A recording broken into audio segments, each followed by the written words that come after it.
Texas Congressman Ron Paul emerging as the winner of this year's Values Voter Summit straw poll. Results that could potentially set the stage for the upcoming primary elections, now just 3 months away.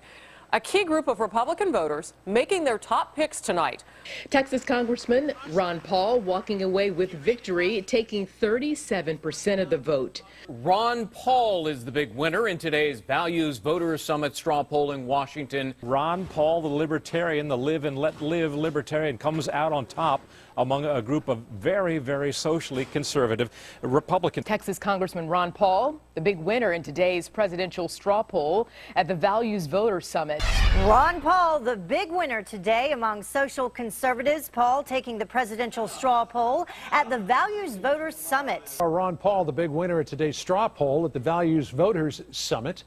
How do you explain Ron Paul winning so big among social conservatives? The one thing that his supporters are very good at is packing auditoriums, similar to this one, and we've seen it at CPAC for the past couple of years, turning out in force for straw poll victories. He did something very, very effectively today. He translated and connected his libertarian views and contemporary American politics with biblical passages. He made reference to biblical passages being a sign of the dangers of centralized large government. He said that the morality of the people can be translated into laws, but that laws cannot change the morality of the people. He even used biblical passages to make reference to the failed monetary policy of the United States of America. Here's his reference to that. About the time we had Roe versus Wade, we also had the breakdown of our monetary system. The rejection of the biblical admonition that we have honest weights and measures and honest money.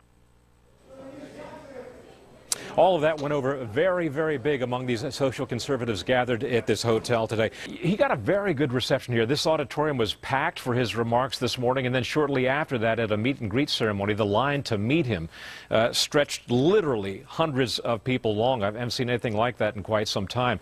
So he's got quite a following here.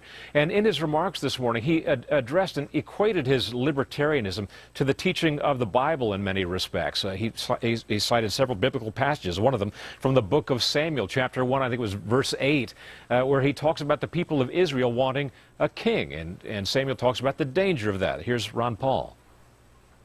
In Samuel, although he knew he wasn't going to be around long, he advised the people of Israel not to accept the king, because the king, he warned, would not be generous. It would undermine their liberties. There would be more wars. There would be more taxes.